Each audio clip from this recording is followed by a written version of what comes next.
손 한번 들어보실래요? 얼마나 계시나?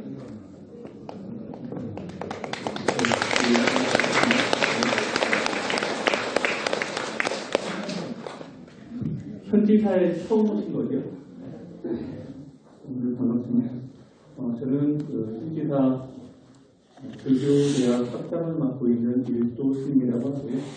여러분들하고 한 30분 정도 관음제를 맡기 위해서 부처님에 대한 이야기를 조금 해볼까 합니다. 오늘 이제 핵심되는 얘기는 오늘 처음 오신 분들이 제가 묻는 거에 대답을 잘해주시면 저도 정성을 다해서 열심히 할 거고요. 대답을 안 해주시면 10분만 하고 가겠습니다.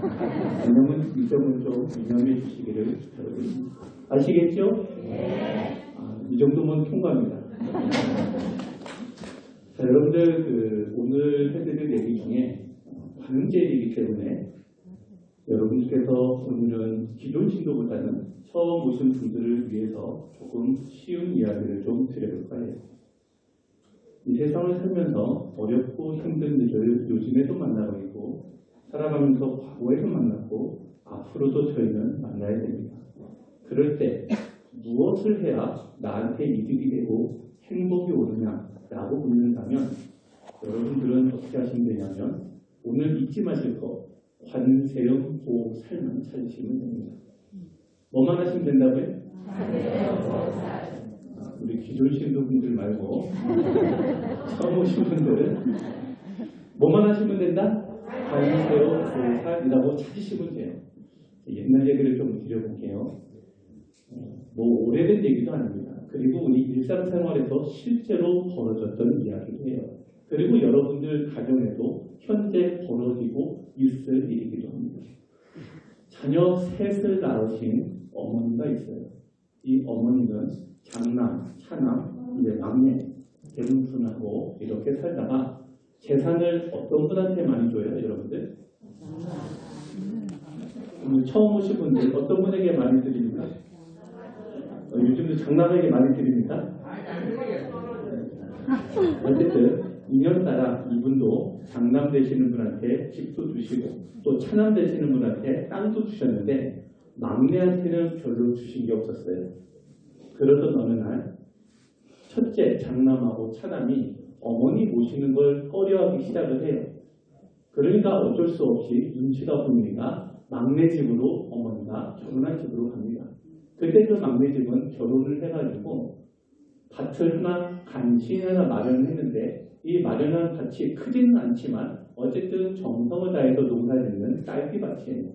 이 딸기밭을 가서서 열심히 농사를 져도 풍년이 잘 되지를 않아요. 그래서 늘 경제적으로 힘겨운데 누구까지 오셨어요? 반가워요, 안 반가워요? 재산은 첫째, 둘째한테 다 주고 막내가 돼서 준 것도 없이 간신히 먹고 살고 있는데 그 막내한테 와가지고 해서 등한시하기 시작을 한 거예요. 그래서 요 이제 막내 되는 분이 며느리 되는 그 아내 되는 분하고 어머니를 잘 모시지 못하고 식사는 공양은 드리지만 공양은 드시는지 안 드시는지 별 관심도 줄 수 없어요. 그러다가 옆집 사는 분하고 어느 날 친구가 아니니까 대화를 했어요. 난 도대체 첫째를 보고 둘째를 봐도 실망을 했고 막내한테 비록 잘해준 건 없지만 이런 대접 받으니까 정말 살고 싶지 않다. 하니까 그분이 뭐라고 하냐면 자네 그러지 말게. 지금부터 나하고 똑같이 어렵고 힘들 때마다 관세음보살이라고 한 번씩만 해보면 하면서 아들이 눈빛이 안 좋으면 속으로 어떻게? 밥이 현찮으면 이렇게 하다가 이제는 안 되겠어요. 자녀들이 하고 있는 막내하고 며느리가 하고 있는 그 밭이 한번 나가보니까 희한하게 병균이 들어가지고 늘 풍년을 맞이하지 못해서 본인이 이제 이것만큼은 내가 그래도 도와줘야겠다 하면서 밭에 나가서 호미질 할머니할 때마다 또 거기서 잡초를 하나 뺄 때마다 하면서 열심히 할 수 있는 한 농사를 짓다 보니까 그 해에 다른 데는 병균이 들어가지고 딸기 농사가 다 망했는데 그 집은 알도 크고 마음이 붙어가지고 불사가 됐어요. 그리고 나서 그 다음에도 그렇게 하고 그 다음에도 그렇게 하니까 2년쯤 가니까 아들의 눈빛이 바뀌기 시작해요. 어머니가 어떤 분이에요? 돈을 벌어주는 분이죠. 그러죠? 그래서 이 어머니가 늘 하시는 거 보니까 늘 관세음보살. 관세음보살만 하시는데 희한하게 남집은 다 농사가 안 되는데 우리 집만 농사가 잘 돼가지고 자꾸 재산이 불어서 이 땅도 사게 되고 집도 더 좋은 데로 이사 가게 되고 이런 일이 자꾸 좋은 일이 생기더라고요. 그러던 어느 날 이분은 호미질을 하면서 관세음보살 하다가 그 호미를 들고 가버리셨어요.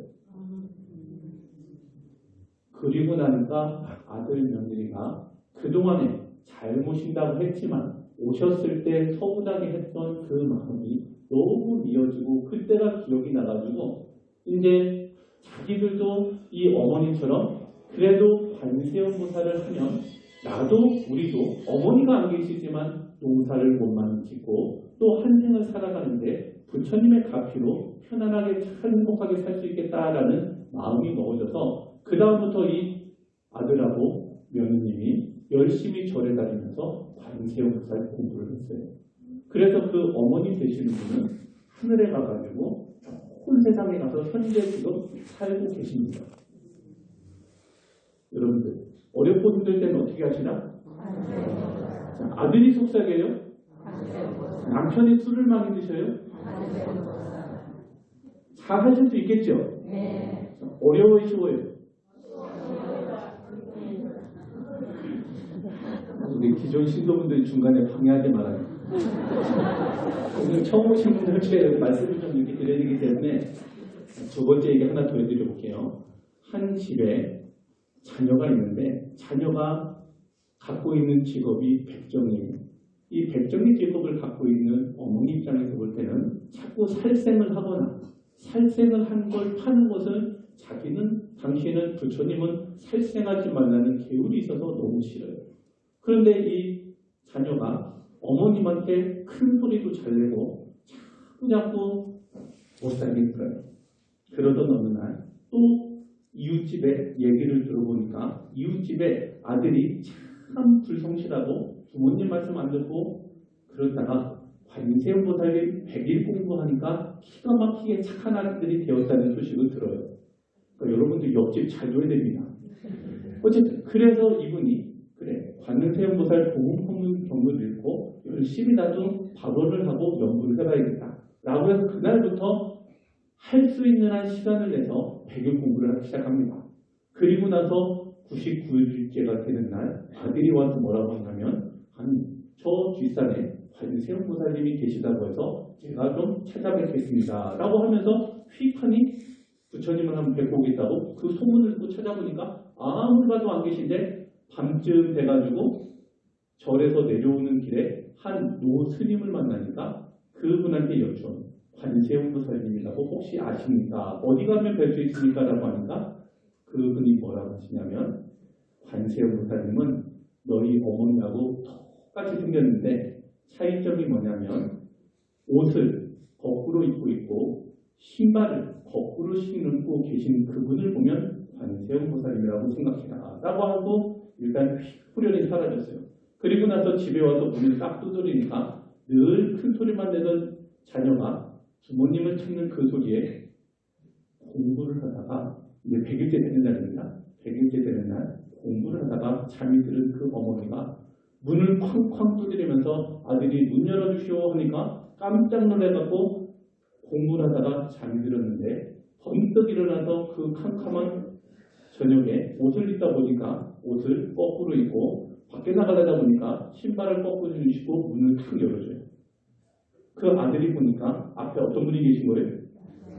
그 스님의 말에 의하면 어머니하고 똑같이 생겼는데 저고리를 거꾸로 입고 신발을 거꾸로 신고 있는 그분을 보니까 그분이 그 스님 말에 의하면 관세음보살. 그래가지고 저를 또 하니까 너 왜 그러느냐 아들 하니까 아들이 아니다 관세음보살님 그러지 마십시오 하면서 그 아들이 그 관세음보살님이라고 인지하는 그 순간 어머니가 이건 부처님의 값이다 하면서 백정 직업을 갖지 말고 좋은 직업을 가져라. 부모님께 효도해라. 하면서 그 어머니가 관세음보살처럼 얘기하고 나서 그 집 아드님이 그렇게 말을 잘 듣는 효자가 되거든요. 여러분들 어렵고 힘든 일이 있으면 뭐 해야 된다고요? 처음부터 가보겠습니다. 관세음보살 오품을 읽고 불정신 관세음보살 모다라를 하고 발언을 하되 저 어디 사는 무슨 생 무슨 데 요게 조금 힘듭니다 부처님이라고 얘기하시고 관세음보살님을 오늘처럼 여러분들이 집에서 열심히 부르시면 된다. 알겠죠? 네. 옛날 얘기 하나만 더 해드려볼게요. 여러분들 해수가는 보살님이라고 알아요? 네. 앞에 보시면 왼쪽 편에 해수가는 보살님 보이셔요? 네. 그 해수가는 보살님의 가장이가 불정신 관세음보살 모다라입니다. 여러분들 아까 했죠? 네. 해보셨는데 문둥병을 앓고 있는 그런 남자가 있었어요. 이 문둥병을 앓고 있던 이 남자가 이 병이 깊어져가지고 이제 손가락 마디가 다 이게 뚝뚝뚝 떨어져가고 엄지마디 하나마저도 반마디밖에 안 남았어요. 양쪽 손. 그런 정도로 병이 깊어지다 보니까 인생을 포기할 때쯤 돼서 정자나무에 앉아 있는데 한 노스님이 오셔가지고 그렇게 인생 포기하지 말고 불정신 관세음보살 모다라니를 10만 번만 해봐라. 몇 번이요? 여러분들 10만 번 숫자 잘 기억하세요. 10만 번만 해봐라. 그럼 더 좋은 일이 있을 수 있다. 라고 하면서 가셨어요. 그날부터 절망에 있던 이 사람이 한 가닥 희망이 생겨가지고 강가에 가서 돌멩이 10만 개를 주워다 놓고 불정신 관세음보살 모다니 하나 할 때마다 강에다가 이 돌멩이를 던지는 거예요. 밥만 먹으면 어디 가요? 잘하시네요.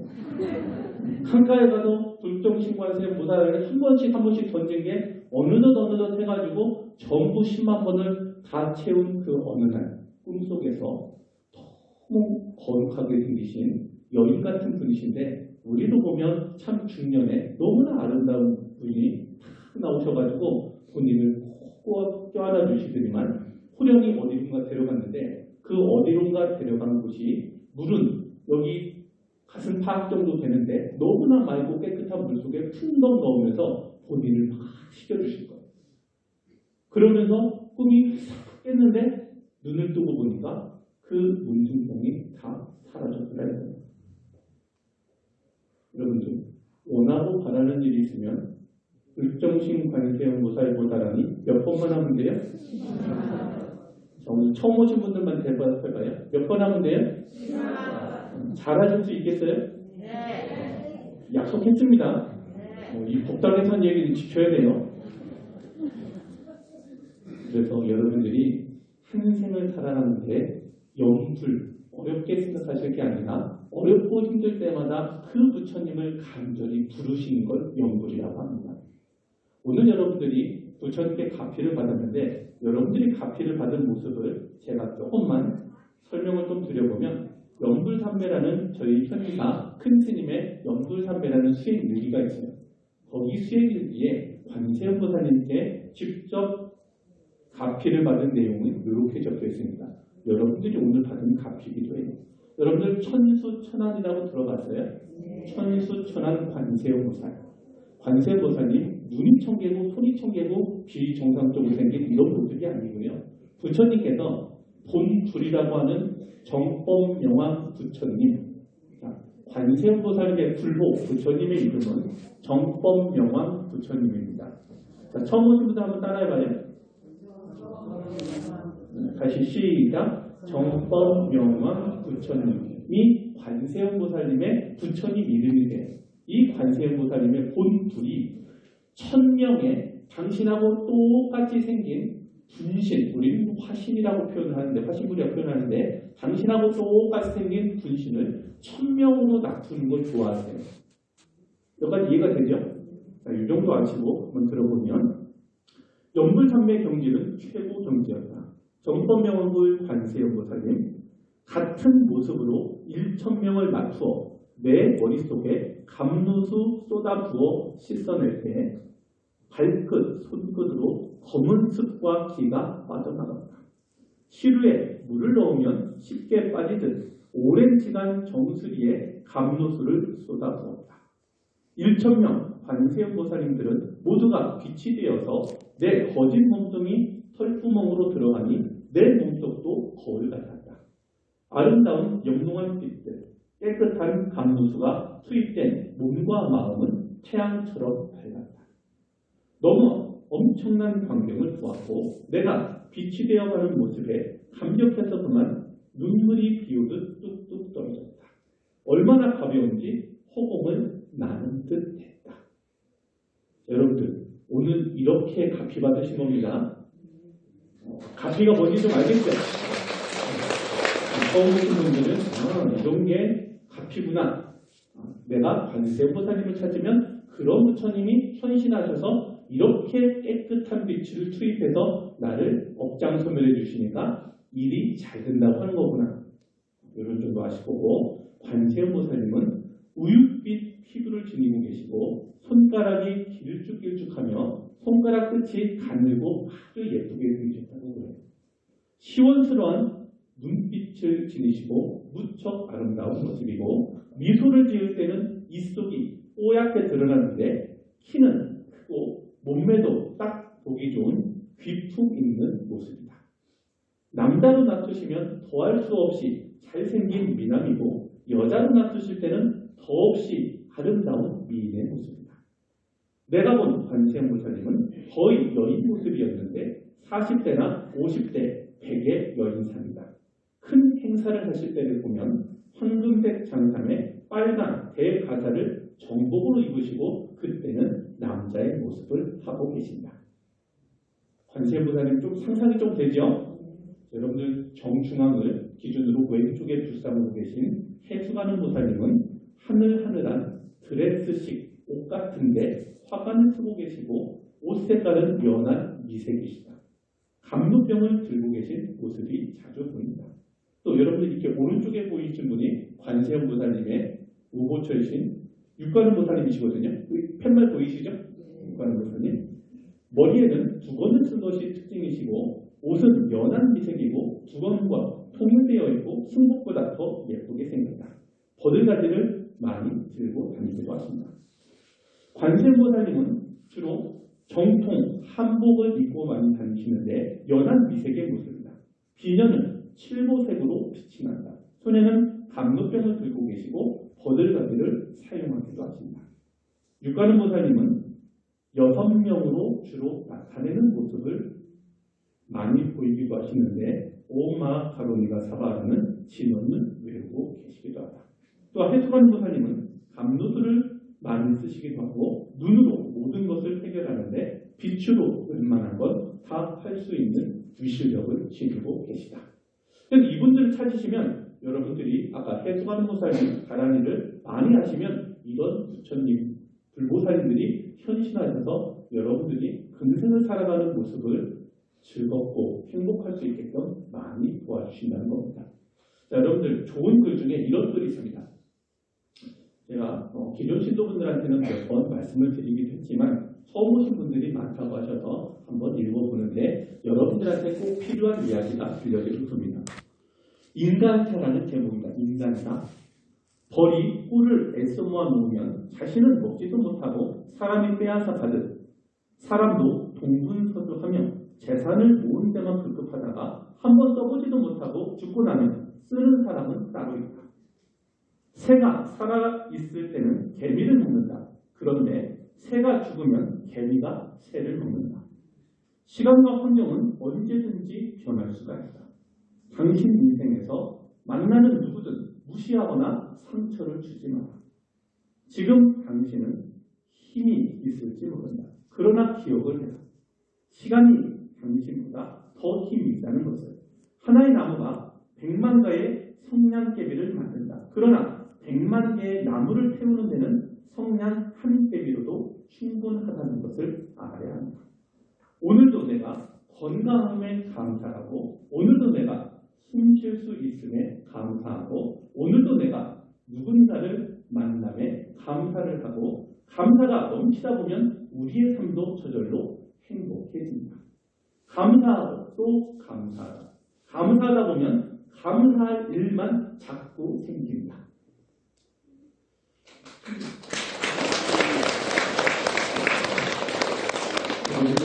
오늘부터 집에 가서 실천해야 되는 세 마디를 알려드리겠습니다. 제가 기존 친구분들한테 알려드리는데도 아직도 잘 안 돼요. 여러분들 집에 가셔서 가정사에 있어서 조금만 잘못했으면 따라해요. 미안합니다. 조금만 감사하면 감사합니다. 그리고 매일같이 할 수 있는 말은 사랑합니다. 처음 오신 분들 어렵지 않죠? 네, 집에 가셔서 조금만 잘못하면 뭐라고 하시라고? 미안합니다. 꼭 표현하시라고.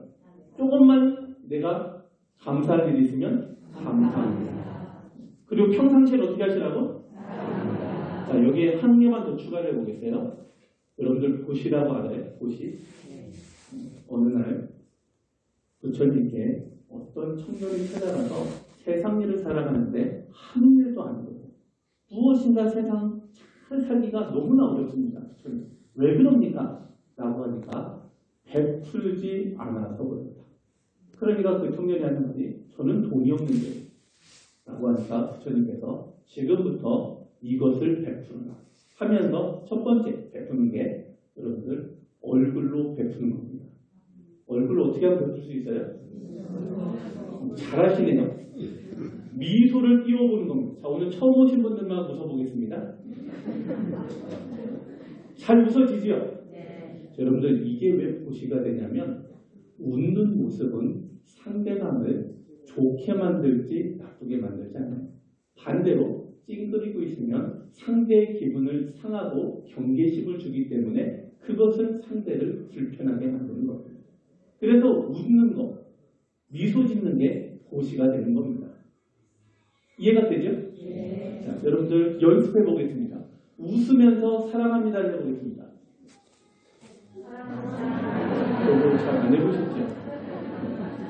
꼭 실천하셔야 됩니다. 자, 여러분들 집에 가셔서 웃으면서 언제나 사랑한다는 말을 많이 하시고 또 눈은 부드럽게 보면서 부처님 말씀에 눈은 상대방의 장점을 보는 겁니다. 눈은 뭐를 보는 거다? 자, 옆 사람의 장점을 보고 한마디씩 부드럽게 해줍니다. 아무리 봐도 장점이 없어요? 아무리 봐도 장점이 없나요? 자, 집에 가셔가지고 남편분에게, 자녀들에게 꼭 실천해 보셔야 됩니다. 그래야 여러분이 스스로 행복해집니다. 그리고 남편분이 술을 많이 드시고 오셨다. 그럼 어떻게 하시라고?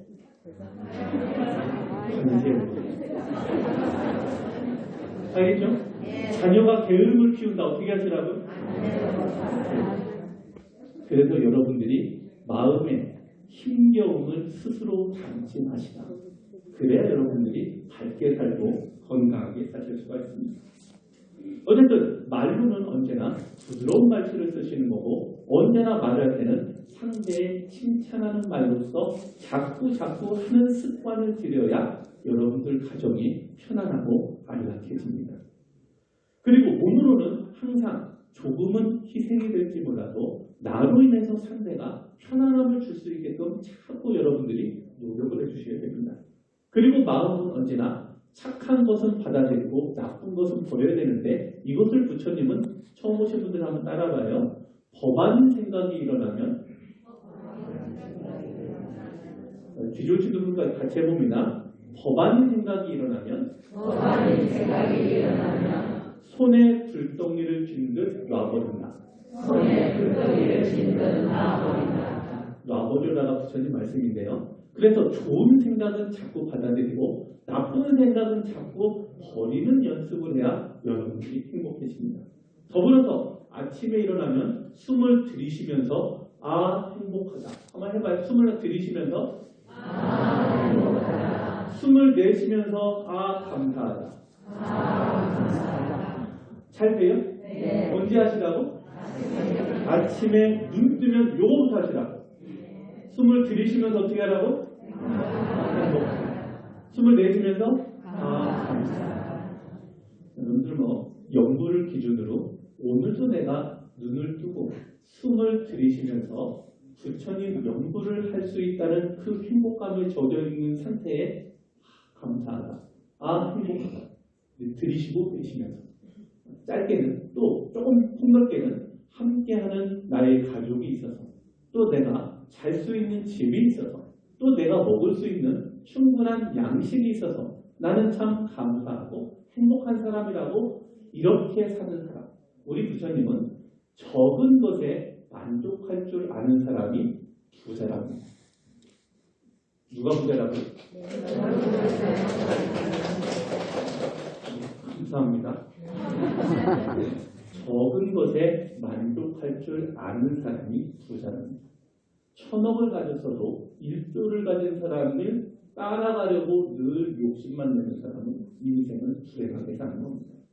1000만 원을 가졌어도 이 1000만 원 때문에 할 수 있는 것이 많다라고 마음의 풍족감이 있는 사람이 그분이 부자입니다. 우리는 상대적인 개념에 갖고 있는 재물은 다르지만 이것을 취하는 마음의 자세는 여러분들 자신에게 있습니다. 알겠죠? 네.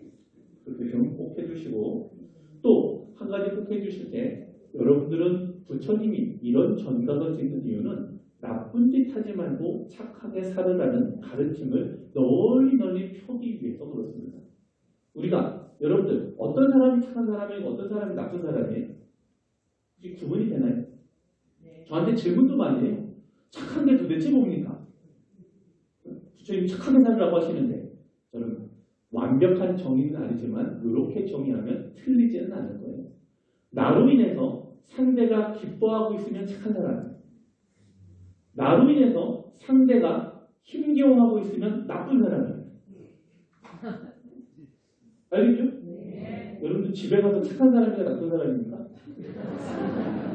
착하기도 하고 나쁘기도 하죠. 지금부터 나쁜 걸 없애는 겁니다. 자, 착하다 나쁘다를 또 하나 다른 방향에서 해보면 불평불만이 많은 사람들은 나쁜 사람입니다. 긍정적이고 받아들이는 수용하는 자세와 배려심이 많은 사람은 착한 사람입니다. 알겠죠? 네. 구분이 되죠? 네. 다시 한번 여쭤보겠습니다. 여러분은 착한 사람인가 나쁜 사람입니까? 여러분들은 정확히는 착하려고 노력하고 있는 분들입니다. 맞죠? 네. 그래서 불평불만이 생기면 관세음이죠. 알겠죠? 네. 남한테 해로운 말을 할 것 같으면 참으면서 어떻게? 관세음이죠. 여러분 3초만 참으면 참아진대요. 어떤 경우든 몇 초? 여러분들 참 못생겼습니다. 1초, 2초, 3초. 잘 참았죠? 네. 여러분들 참 멋있습니다. 안 참아도 되죠? 불편한 게 있으면 몇 초만 참아라? 3초. 실제로 의학적으로 15분이 지나면 분노했을 때 나오는 모든 호르몬들이 완전히 제거됩니다. 15분이 지나면. 그래서 여러분들 힘들고 어려운 일이 있으면 15분만 피해요. 부처님께서 말씀하시기를 침묵은 가장 좋은 생활의 도구라고 하셨어요. 더군다나 모든 일을 풀어낼 때는 가장 좋은 도구는 미소라고 그랬습니다. 알겠죠? 네. 잘 참고 잘 해결하는 사람이 인생을 잘 사는 사람들입니다. 잘하실 수 있겠죠? 네. 부처님 말씀 하나만 여러분들에게 전해드려봅니다. 남의 좋은 것을 보는 것이 눈의 베품이고 환하게 미소 짓는 것이 얼굴의 베품이다. 사랑하는 말소리가 입의 베품이고 자기를 낮춰 인사함이 몸의 베품이다. 곱고 착한 마음씀이 마음의 베품이니 베풀 것이 없어서 베풀지 못하는 것이 아니라 베풀려는 마음이 없어서 고갈되어 있는 것을 알아야 합니다. 알겠죠? 네. 자, 우리 문수보살님 계속 같은 맥락에서 성안되는 그 얼굴이 참다운 공양도요 부드러운 말 한마디 미묘한 향입니다. 깨끗이 티가 없는 진실한 그 마음이 언제나 한결같은 부처님 마음이지. 자비로운 그 손길이 참다운 불심이요 너그러운 말 한마디 그윽한 향입니다. 속속들이 곱고 고운 성실한 그 마음이 영원히 변함없는 부처님 마음이세. 알겠죠? 네. 여러분들 이렇게 좀 잘하시고 부처님 말씀 하나만 더 해보면 만약 당신이 누군가를 위해 등을 켜준다면 그 등불은 당신이 가는 길 또한 밝혀줄 것이다. 사람의 혀는 피를 보지 않고 누군가를 죽이는 날카로운 칼과도 같다. 나는 나를 싫어하는 사람을 싫어할 겨를이 없다. 나를 사랑하는 사람을 사랑하기에도 바쁘기 때문이다. 아무것도 판단하지 말라. 그럼 행복할 것이다. 모든 것을 용서해라. 그럼 더 행복할 것이다. 모든 것을 사랑해라. 그럼 가장 행복할 것이다. 충분히 이해가 되시죠? 여러분들은 그렇게 살아가야 됩니다. 온화한 마음으로 성냄을 이겨라. 착한 일로 악을 이겨내라.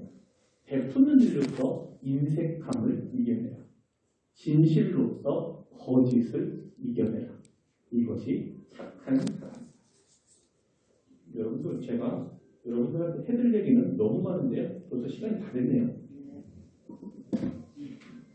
오늘 제가 이 정도 해야 일도생을 온다고 하면 또 오시겠죠? 제가 준비한 거 다 해드리면 다음에 안 오실 거 아니겠습니까? 자, 오늘 처음 오신 분들 그렇죠? 지금 여러분들이 점심 공연을 드실 시간입니다. 그래서 마지막으로 먹는다는 의미를 잠깐 얘기해보면 여러분들 한 톨의 쌀이 내 입에 들어가기 위해서는 한 해 동안 농부에 엄청난 땀이 필요합니다. 이 엄청난 양의 땀이 필요한과 동시에 노동력이 필요한과 동시에 자연이 주는 햇빛 그리고 물 이런 것들이 조화가 잘 이루어져야 결국 내 입에 한 톨의 쌀이 들어갑니다. 우리는 이러한 것을 따라서 감사하는 마음으로 한 끼 한 끼 공양을 드시면서 에너지를 흡수해서 나쁜 데 쓰지 말고 착하게 좋은 데를 써서 이 생을 행복하게 살아가는 근간을 만들어낼 줄 알아야 됩니다. 맞죠? 네. 여러분도 공양 맛있게 드시죠?